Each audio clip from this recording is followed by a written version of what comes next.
The Grand Theater buzzed with excitement as dancers prepared for the most important audition of their careers. The lead role in Swan Lake was open, and everyone knew this opportunity could change a life forever.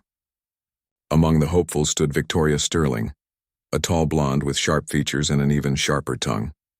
She had trained at the most prestigious dance academies in Europe and never let anyone forget it. Victoria stretched her perfectly toned legs against the bar, her designer leotard catching the stage lights.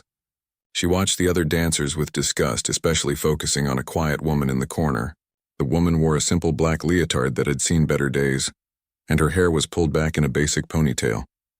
Her name was Maria Santos, and she worked as a cleaning lady at the theater to pay for her dance classes. "Look at that," Victoria whispered loudly to her friend Rebecca. "They're really letting anyone audition these days. That woman probably can't even afford proper dance shoes." She laughed cruelly, making sure her voice carried across the room. Maria heard every word but continued her warm-up routine. She had learned long ago to ignore people like Victoria. Maria's story was different from the others. She came from a poor family and had discovered her love for ballet while watching rehearsals through the theater's back door as a child. The janitor had caught her mimicking the movements and, instead of shooing her away, had told the director about her natural talent. The director, Mrs. Catherine Winters, was a former prima ballerina who believed talent could come from anywhere. She offered Maria a job cleaning the theater in exchange for free dance lessons. For 5 years, Maria had worked tirelessly, mopping floors by day and practicing ballet by night. Her technique wasn't polished like Victoria's, but she had something special that money couldn't buy: pure passion and heart. Victoria noticed Maria's worn ballet shoes and saw an opportunity to humiliate her further. She walked over with her group of followers, her pointe shoes clicking against the floor like a warning. Maria looked up from her stretching, meeting Victoria's cold blue eyes with her own warm brown ones. "Excuse me," Victoria said in a fake sweet voice. "I couldn't help but notice your unique footwear." She pointed at Maria's shoes, which were held together with tape and safety pins. "Those shoes are a safety hazard. You could hurt yourself or worse, someone else during the audition." Maria stood up slowly, her cheeks burning with embarrassment. "These shoes work fine for me. I've been dancing in them for years." Victoria laughed, a sound like breaking glass. "Oh, honey, you can't be serious. Look around you. This is a professional audition, not some community center class. You need proper equipment." She gestured to her own expensive shoes, which probably cost more than Maria made in a month. "I understand your concern," Maria replied quietly, "but I'll manage just fine." Victoria's eyes gleamed with malicious intent. She had an idea that would put this peasant in her place once and for all. "Actually, I have a better solution.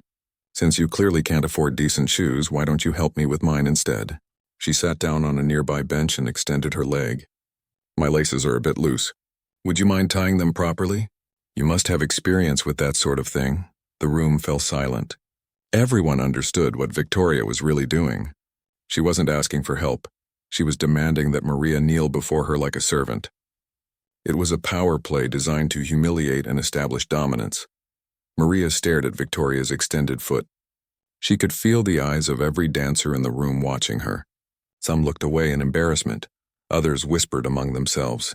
Rebecca and Victoria's other friends smirked, waiting to see how this would play out. For a moment, Maria considered walking away. She could leave right now and avoid this humiliation. But then she thought about all the nights she had practiced in this very theater, all the dreams she had nurtured while scrubbing floors and cleaning mirrors.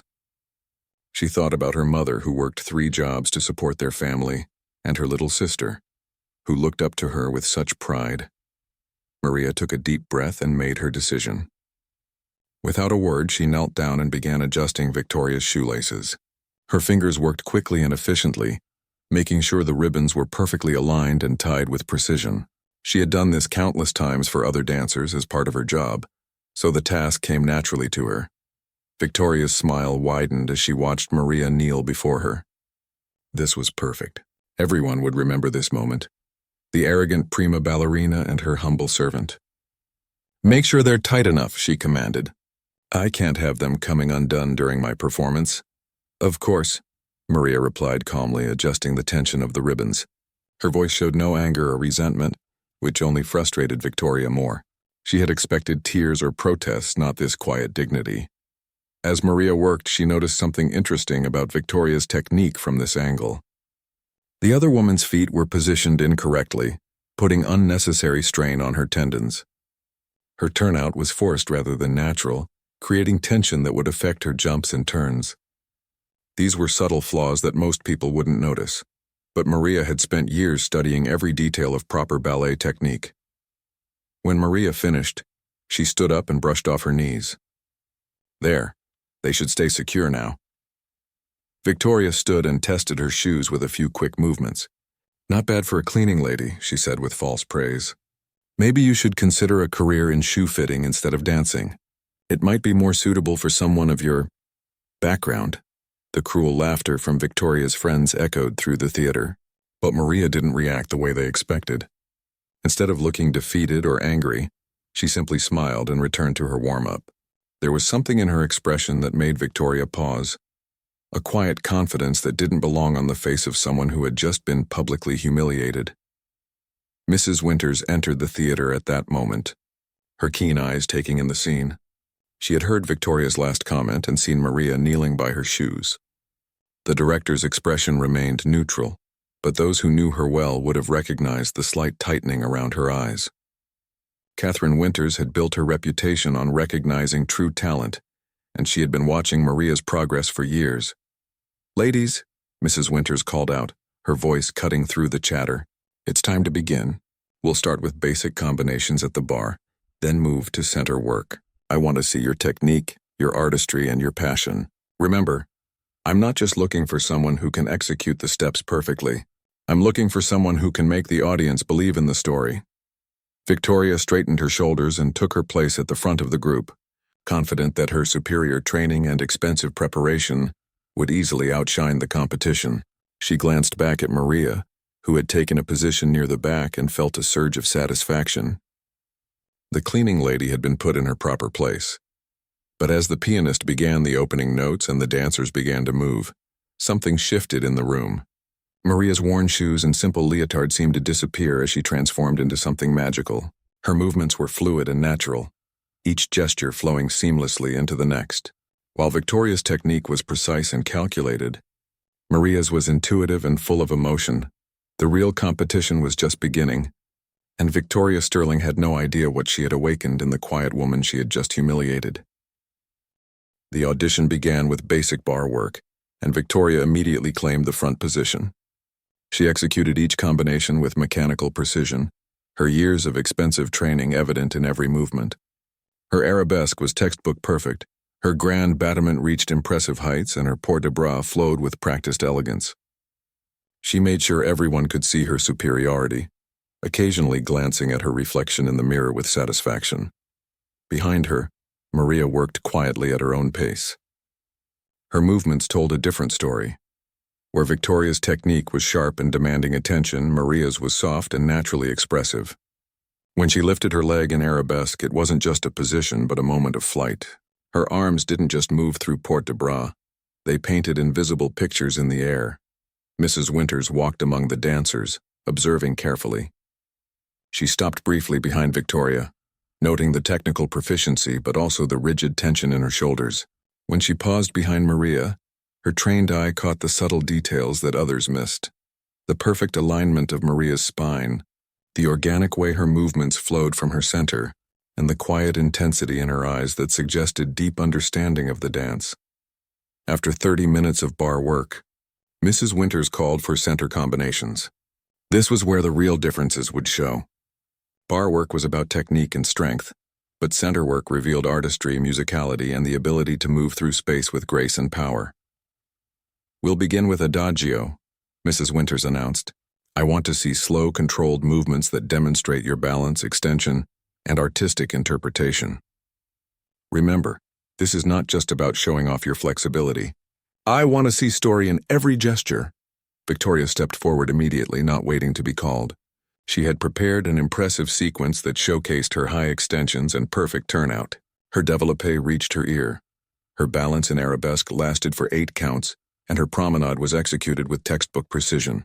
When she finished, several dancers applauded, and Victoria took a small bow, confident she had set an impossibly high standard.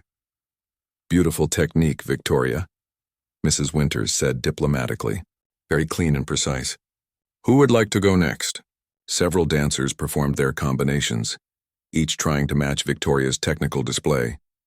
Some succeeded, others faltered, but all were clearly influenced by Victoria's choice to prioritize spectacular positions over emotional content. Maria waited until the end, as she always did. When Mrs. Winters finally called on her, she stepped into the center of the room quietly.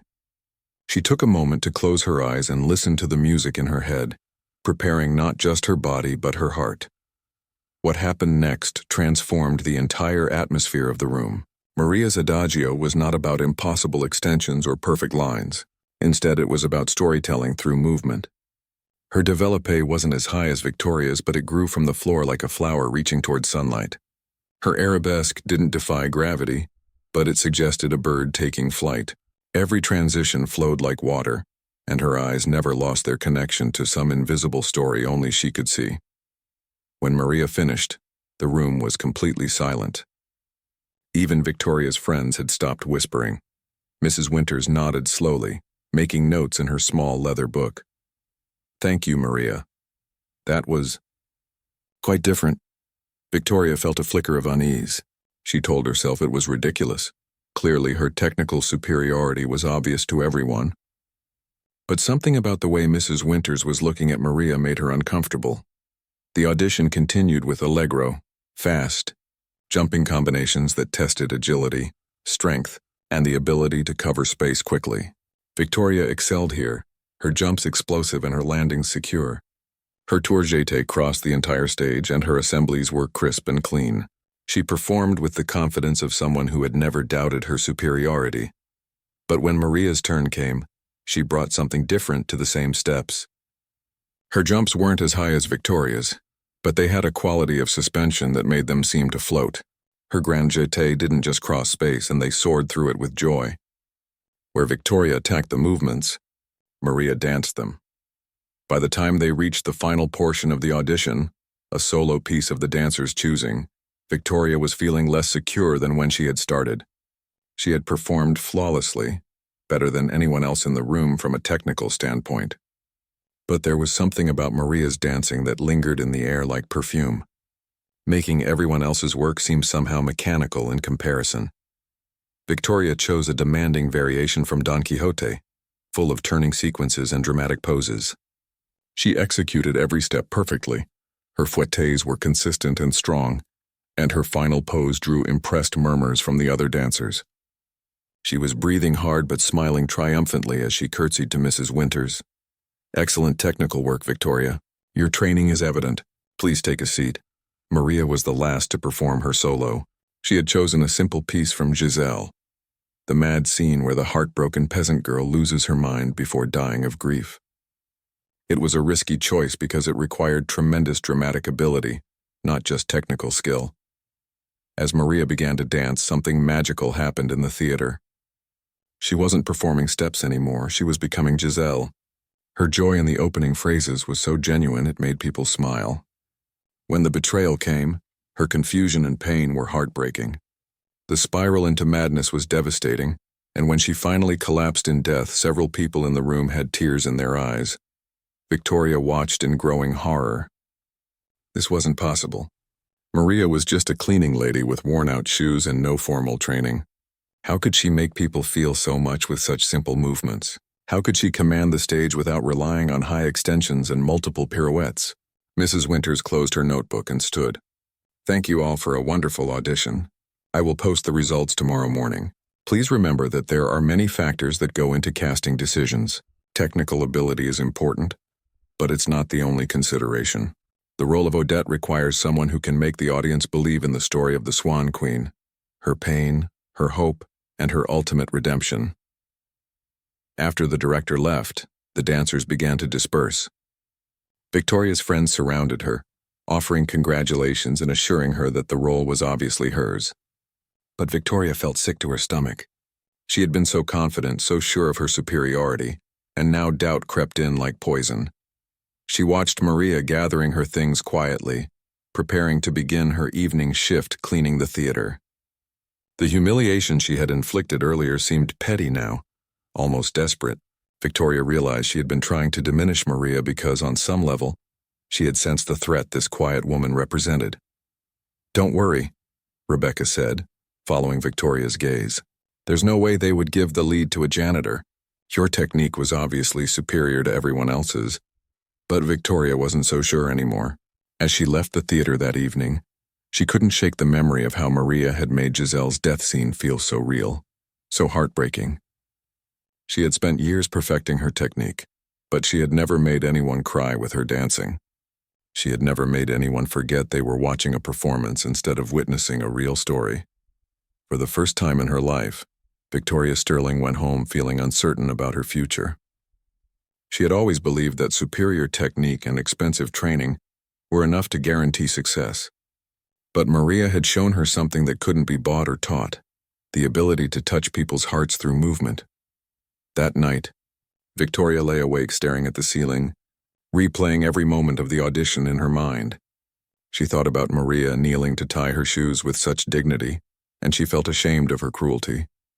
She thought about Maria's dancing, and for the first time, she wondered if maybe there was more to ballet than perfect technique and flawless execution. Meanwhile, across town, Maria finished mopping the theater floors and sat down in the empty auditorium to rest. She looked up at the stage where she had poured her heart out just hours earlier, and she allowed herself a moment to dream. Tomorrow would bring the results, and she would face whatever came with the same quiet strength she had always possessed. The stage lights were dimmed, but in Maria's imagination they blazed bright with possibility. The next morning arrived with unusual tension at the theater. Dancers began gathering early, despite the fact that Mrs. Winters had announced the results would be posted at 10 o'clock.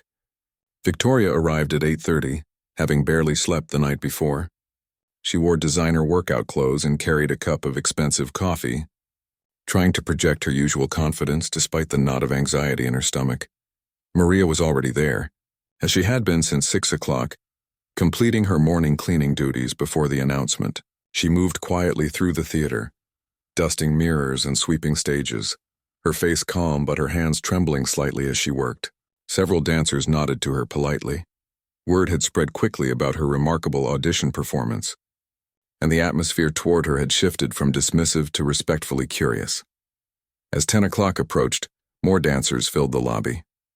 Victoria positioned herself near the bulletin board where announcements were traditionally posted, surrounded by her usual group of followers. They whispered encouragement and reassurance, but Victoria noticed their words felt hollow now. Even Rebecca seemed less certain than before. "Of course you got the role," Rebecca said, but her voice lacked its usual conviction. "Your technique was flawless. That woman may have been interesting, but this is professional ballet. They need someone with proper training." Victoria nodded, but she couldn't forget the sight of grown dancers wiping tears from their eyes after Maria's performance. She had replayed that moment dozens of times during her sleepless night, trying to understand how someone with such humble origins could command such emotional power. At exactly 10 o'clock, Mrs. Winters emerged from her office with a single sheet of paper. The lobby fell silent as she approached the bulletin board. Victoria's heart pounded so loudly she was sure everyone could hear it. This was supposed to be her moment of triumph, the culmination of years of expensive lessons and intensive training. Mrs. Winters pinned the paper to the board without ceremony and stepped back. "Congratulations to everyone who auditioned. For those who didn't receive roles this time, please remember that rejection is part of this business. Your journey as dancers is just beginning." The crowd surged toward the board, but Victoria found herself frozen in place. She watched the faces of the other dancers as they read the results, looking for clues in their expressions. Some smiled, others looked disappointed, but several turned to look at her with expressions she couldn't quite read. Finally, Rebecca pushed through to the board and read the results aloud for Victoria and the others who couldn't get close enough. Corps de ballet members. She listed several names. Soloists, more names followed. Victoria held her breath, waiting for her name to be announced as Odette the Swan Queen.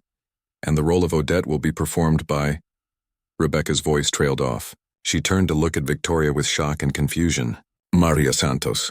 The lobby erupted in whispers and gasps. Victoria felt the world tilt around her. This was impossible. This had to be a mistake. She pushed forward aggressively, shoving dancers aside until she could see the board for herself. There it was, written in Mrs. Winter's precise handwriting, Odette Maria Santos. Below that, Victoria found her own name. Odile, Black Swan, Victoria Sterling. Victoria stared at the paper, reading it over and over again. Odile was an important role, the seductress who tricks the prince in the second act. It was technically demanding and dramatically significant, but it wasn't the lead. It wasn't the role she had assumed was already hers. There must be some mistake, Victoria said loudly, her voice cutting through the chatter. I demand to speak with Mrs. Winters immediately. Several dancers stepped back, sensing the storm that was about to break. Maria, who had been standing quietly near the back of the group, moved closer to see the results. When she read her own name beside the lead role, her face went pale with shock. Mrs. Winters, who had been speaking with the pianist, turned at Victoria's outburst. Is there a problem, Miss Sterling? Yes, there's definitely a problem, Victoria said, her carefully maintained composure cracking. I think there's been an error in the casting. Surely someone with my training and experience should be playing Odette. Not, she gestured dismissively toward Maria. Not someone who's never had professional training. The lobby fell completely silent. Every dancer, musician, and staff member turned to watch this confrontation unfold. Mrs. Winters' expression grew cold, and those who knew her recognized the warning signs of her legendary temper. Miss Sterling, Mrs. Winters said quietly, are you questioning my professional judgment? Victoria realized she was on dangerous ground, but her shock and wounded pride pushed her forward. I'm simply pointing out what everyone can see. My technique is superior. My training is extensive. I've been preparing for roles like this my entire life. Surely technical excellence should matter in professional ballet. It does matter, Mrs. Winters replied, her voice still dangerously quiet. But it's not the only thing that matters. When I watch a dancer, I'm looking for someone who can make the audience forget they're watching a performance. I'm looking for someone who can tell a story through movement, who can make people feel something real. She turned to address the entire room. Ballet is not just about perfect technique. Yes, you need strong technical skills to succeed. They are the foundation upon which everything else is built. But once you have that foundation, the real art begins. The real art is in the ability to move people, to make them believe in the story you're telling. Victoria felt her face burning with humiliation as Mrs. Winters continued. Miss Sterling, your technique is indeed excellent. That's why you've been cast as Odile, a role that demands both technical precision and dramatic intensity. But Odette requires something different. She needs vulnerability, authenticity, and the ability to convey deep emotion through subtle movement. Mrs. Winters looked directly at Maria, who stood frozen near the back of the group. Miss Santos demonstrated all of these qualities during her audition. Her technical skills may not be as polished as some others, but her artistry is extraordinary. She has the rare ability to make every movement meaningful. Victoria felt the ground shifting beneath her feet. Everything she had believed about ballet, about success, about her own superiority was being challenged. But she's just a cleaning lady, she said desperately. She doesn't have proper training. She doesn't even have decent shoes. The words hung in the air like a physical blow. Several dancers gasped at the cruelty of the statement. Maria's face flushed red, but she held her head high, refusing to show how deeply the words cut. Mrs. Winters' eyes blazed with anger. Miss Sterling, that comment reveals more about your character than about Miss Santos's qualifications. Some of the greatest dancers in history came from humble beginnings. What matters is not where you start, but how much heart you bring to your art. She turned to Maria, her voice becoming warm and encouraging. Miss Santos, I hope you'll accept this role. I believe you have the potential to create something truly special with Odette. Your performance yesterday moved everyone in this room, including me. Maria found her voice, though it trembled slightly. I accept, Mrs. Winters. Thank you for this opportunity. I promise I won't let you down. Victoria watched this exchange with growing horror. Not only had she lost the lead role, but she had publicly humiliated herself in front of everyone. The other dancers were looking at her with expressions ranging from pity to disgust. Even her own friends seemed embarrassed by her behavior. Rehearsals begin Monday morning, Mrs. Winters announced. I expect everyone to conduct themselves professionally and supportively. We are a company and we succeed or fail together. Her eyes lingered meaningfully on Victoria as she spoke. As the crowd began to disperse, Victoria stood frozen by the bulletin board, staring at the results that had shattered her worldview. She had always believed that privilege and training guaranteed success. She had never considered that raw talent and genuine passion might be more valuable than expensive preparation. Rebecca approached cautiously. "Victoria, I'm sorry. I know how much you wanted that role." Victoria turned to her friend, her eyes filled with tears of rage and disappointment. "This is impossible. This can't be happening. How can they give the lead to someone who ties other people's shoes?" But even as she spoke, Victoria knew the answer. She had tied her own fate when she had forced Maria to kneel before her. In trying to demonstrate her superiority, she had revealed her cruelty. In trying to humiliate Maria, she had shown everyone the difference between technical perfection and artistic truth. As Maria walked past on her way to begin her shift, she paused beside Victoria.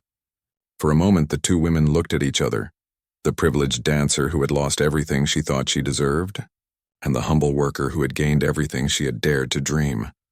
"I want you to know," Maria said quietly, "that I'll work hard to deserve this role, and I hope we can dance well together as Odette and Odile." Victoria stared at her, seeing genuine kindness in Maria's eyes despite everything that had happened between them. For the first time, Victoria felt something she had never experienced before: shame for her own behavior, and respect for someone she had tried to destroy. The weekend passed in a blur of preparation and gossip. News of Maria's casting spread through the ballet community like wildfire. Some dancers were inspired by the story of the cleaning lady who had won the lead role, while others shared Victoria's outrage at what they saw as a publicity stunt. Victoria spent the time in her expensive apartment, alternating between fury and despair, unable to understand how her perfectly planned career had derailed so suddenly. Monday morning's rehearsal arrived with thick tension in the studio. Victoria entered wearing her most expensive practice clothes, her hair in a flawless chignon, her makeup perfectly applied despite the early hour. She was determined to prove that casting Maria had been a mistake, and that technical superiority would ultimately triumph. Maria arrived 15 minutes early, as she always did, having completed her morning cleaning duties. She wore the same simple black leotard and worn shoes from the audition, and carried a small notebook where she had written down every detail she could remember about Odette's character and story. Mrs. Winters began rehearsal by explaining her vision for the production. She wanted to focus on the psychological depth of the characters, particularly the contrast between Odette's gentle vulnerability and Odile's seductive manipulation. As she spoke, Victoria found herself studying Maria, trying to understand what the director saw in this unremarkable woman. The first scene they rehearsed was Odette's entrance, the moment when the Swan Queen first appears to the prince by the lake. Victoria watched with critical eyes as Maria began to move, expecting to see the technical flaws that would prove her point about proper training.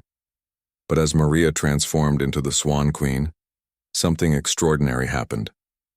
Her simple movements told an entire story: the grace of a swan, the trapped soul of a woman, the hope and fear of someone discovering an unexpected connection. Her arms became wings, her neck curved with swan-like elegance, and her eyes held depths of emotion that made everyone in the studio lean forward. Victoria felt a chill of recognition. This wasn't luck or beginner's enthusiasm. This was genuine talent, the kind that couldn't be taught or purchased. Maria was making everyone believe she was actually a swan trapped in human form, and she was doing it with movements that were technically imperfect but emotionally flawless. When they moved to the pas de deux between Odette and the prince, the difference in approach became even more apparent. The prince, danced by Jonathan Matthews, was a seasoned professional who had worked with many partners. Victoria had rehearsed with him before and knew he appreciated technical precision and reliability. But with Maria, something different happened. Their partnership felt organic, as if they were discovering the story together rather than simply executing choreographed steps. When Maria portrayed Odette's fear of trusting the prince, her trembling was real. When she showed the Swan Queen's growing hope, her face lit up with genuine joy. Jonathan found himself responding not just to the choreography, but to the authentic emotions Maria was creating. Victoria watched this partnership develop with growing frustration. She was scheduled to rehearse the Odile scenes next, where she would portray the black swan who seduces the prince through technical brilliance and sexual manipulation. This should have been her moment to shine, to show what real training could accomplish. When Victoria's turn came, she attacked the choreography with fierce determination. Her 32 fouettes were flawless, her extensions were spectacular, and her timing was precise. She embodied Odil's seductive power through sheer technical force, demanding attention through the perfection of her execution. But something was missing. While Victoria's Odile was technically impressive, she lacked the subtle psychological manipulation that made the character truly dangerous. She was performing the steps of seduction without understanding the mind of a seductress. Her movements were perfect but somehow empty, like a beautiful shell with nothing inside. Mrs. Winters took notes constantly, occasionally stopping to give corrections or suggestions. To Victoria's frustration, most of her comments to Maria were about character development and emotional truth, while her comments to Victoria focused on refining technical details. "Victoria," Mrs. Winters said during a break, "your technique in the Black Swan variation is exceptional. But I need you to think more about Odile's psychology. She's not just showing off her technical skills. She's using her allure as a weapon. She's calculating, manipulative, intelligent. The technical brilliance should serve the character, not overshadow it." Victoria nodded stiffly, but inside she was seething. She felt like Mrs. Winters was asking her to become less technically perfect, to somehow diminish her greatest strength. She didn't understand that the director was actually asking her to become a more complete artist. During lunch break, Victoria overheard conversations that made her blood boil. Dancers were talking about Maria with growing admiration, discussing how her casting was bringing fresh energy to the production. Some mentioned that her emotional authenticity was inspiring them to dig deeper into their own characters. "It's like she's not even acting," one core member said. "She really becomes Odette. It makes you believe the whole story more," another dancer agreed. "And she's so generous in rehearsal. When she's not dancing, she's really watching and supporting everyone else. It creates such a positive atmosphere." Victoria realized with horror that Maria wasn't just threatening her role, she was changing the entire dynamic of the company. Dancers who had always focused purely on technical competition were starting to talk about artistry and emotional truth. The cleaning lady was accidentally leading a revolution in how they approached their craft. The afternoon brought the ballroom scene, where Odile must seduce the prince while Odette watches helplessly from outside. This was the culmination of Victoria's role, the moment where Odile's technical brilliance and manipulative intelligence combined to achieve her goal. Victoria danced the scene with desperate intensity, throwing everything she had into every movement. Her performance was technically flawless and dramatically powerful. For the first time all day, she felt like she was proving her worth. But then came Maria's reaction as Odette. As the Swan Queen watched her beloved prince being seduced by her evil double, Maria's portrayal of heartbreak was so genuine that several people in the studio had tears in their eyes. Her silent acting was more compelling than Victoria's entire solo. The contrast was devastating. Victoria was performing brilliantly, but Maria was simply being. The difference between technique and truth had never been more apparent. As rehearsal ended, Mrs. Winters called both women aside. "I want to talk about the final scene," she said. "The moment when Odile's deception is revealed and Odette appears to confront her betrayal. This scene only works if both characters are fully committed to their emotional truth." She looked at Victoria seriously. "Victoria, I need Odile to be more than just technically perfect. She needs to be genuinely manipulative, actually dangerous. Right now you're performing the steps of seduction, but I need you to understand seduction itself." Then she turned to Maria. "And Maria, I need you to find more technical precision in your movements. Your emotional authenticity is remarkable, but Odette is also a queen. She needs regal bearing and perfect technique to match her noble spirit." Victoria felt a spark of hope.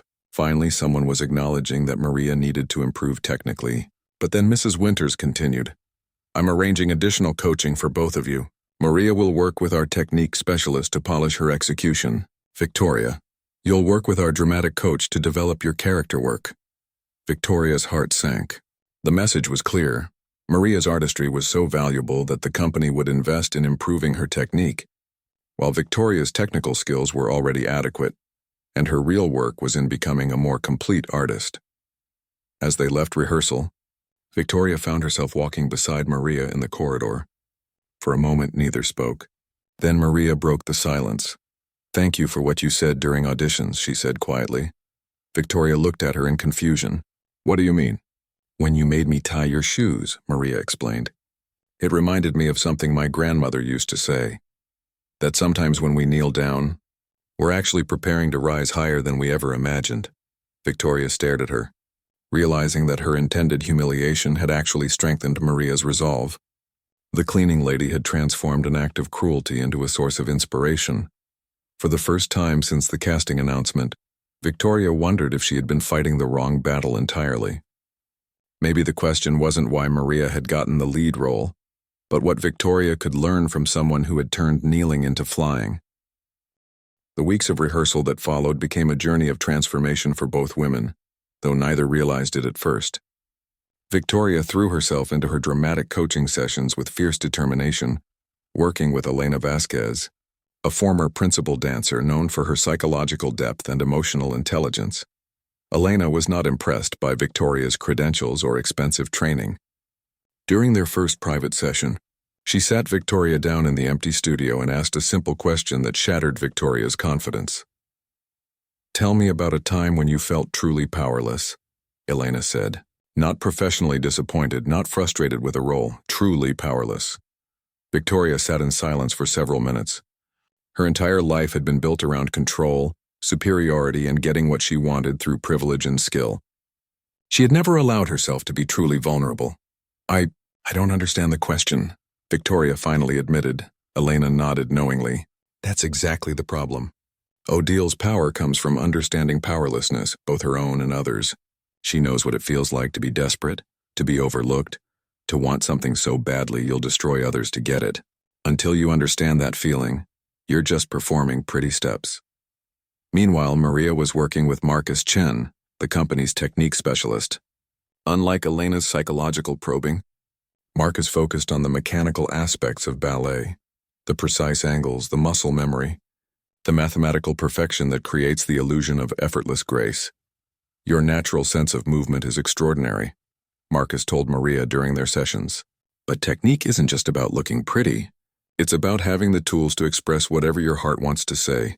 Right now your heart is speaking a beautiful language, but sometimes your body can't quite translate it clearly enough." Maria absorbed every correction eagerly. She had always known her technique needed work, but now she understood why it mattered. It wasn't about showing off or proving superiority.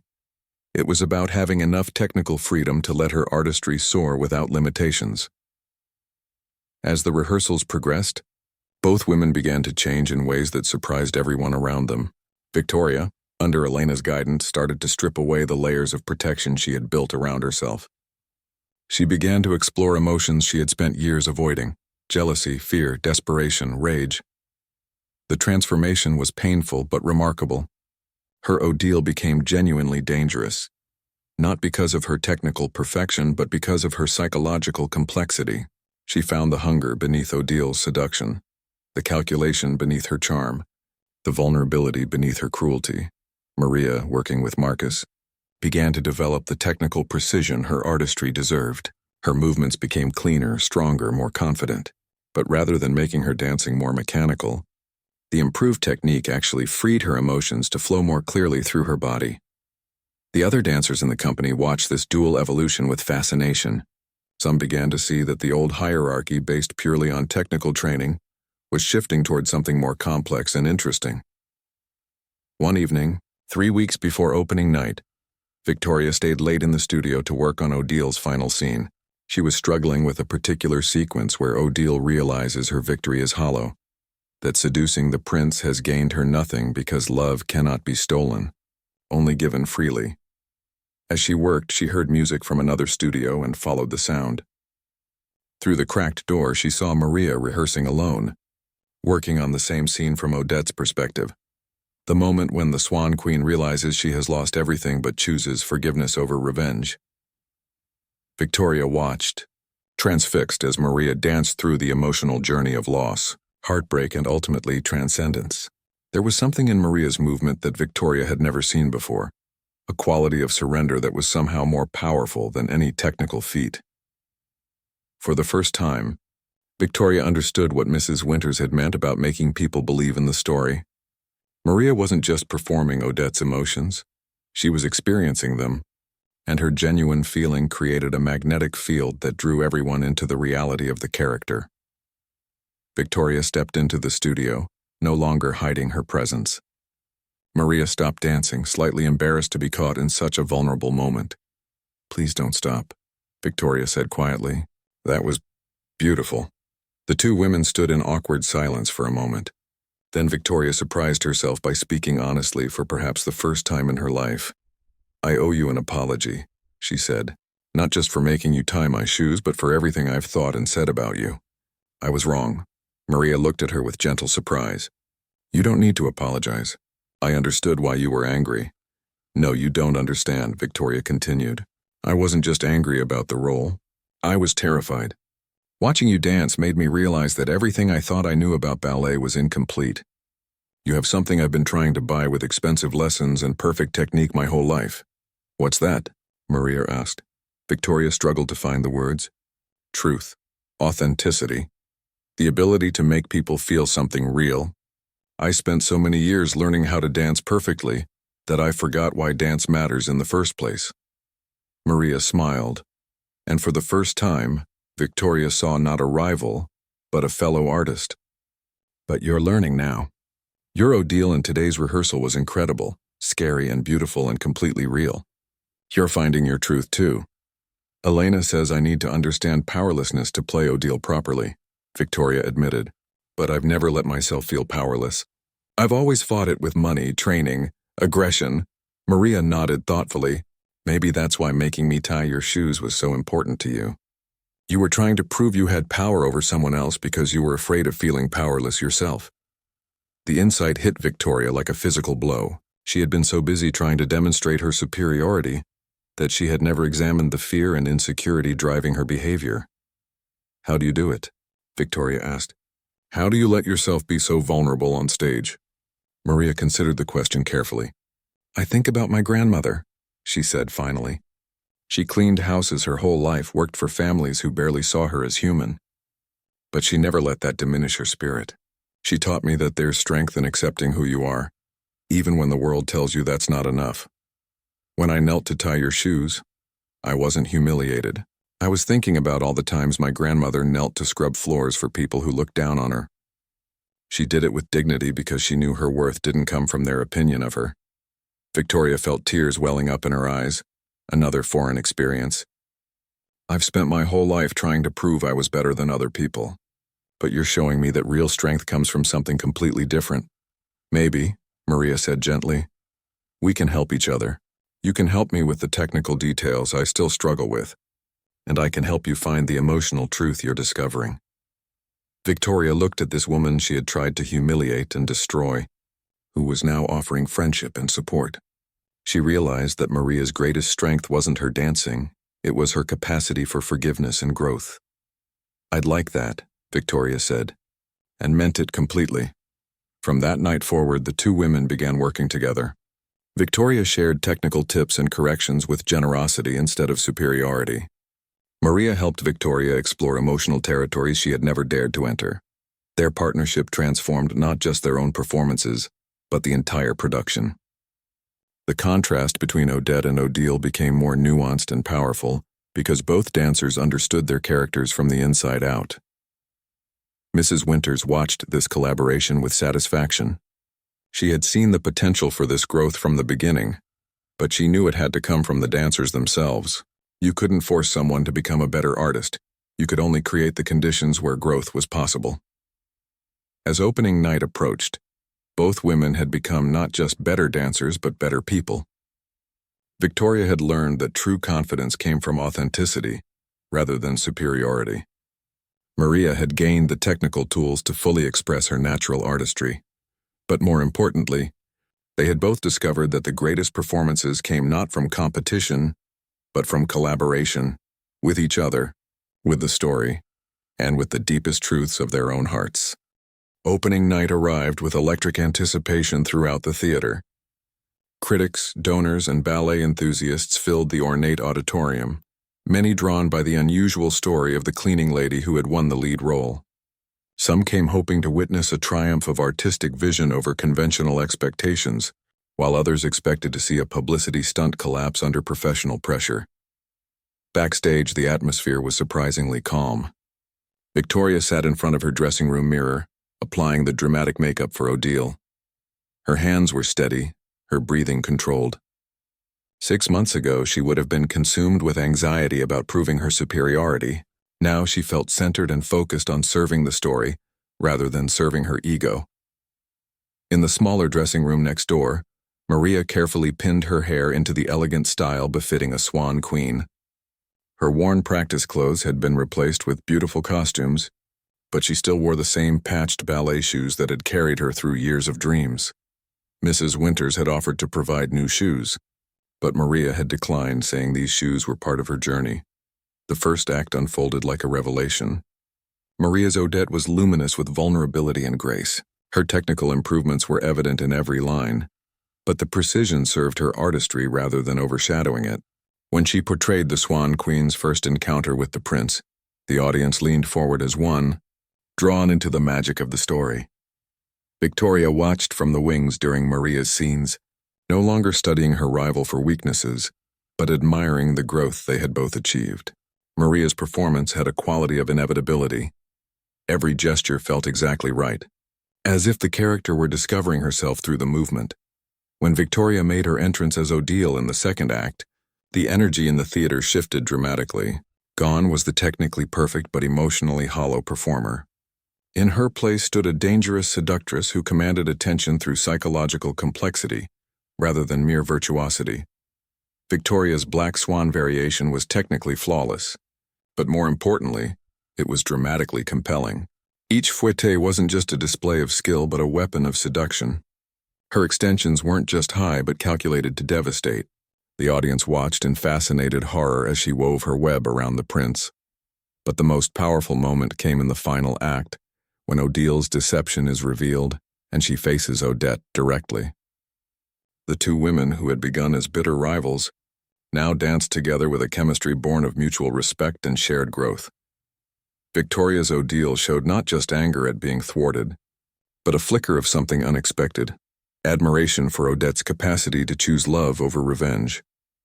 Maria's Odette revealed not just heartbreak at the prince's betrayal, but a profound understanding of Odile's pain and desperation. The audience sensed something extraordinary happening on stage. This wasn't just excellent dancing, it was storytelling at its most profound level.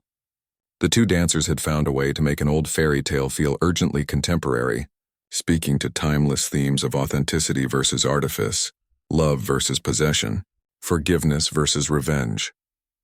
When Odette made her final choice to die rather than live without love, Maria's portrayal was so heartbreaking that the theater fell into complete silence. As she collapsed in the prince's arms, there wasn't a dry eye in the house. The final curtain fell to thunderous applause that seemed to go on forever.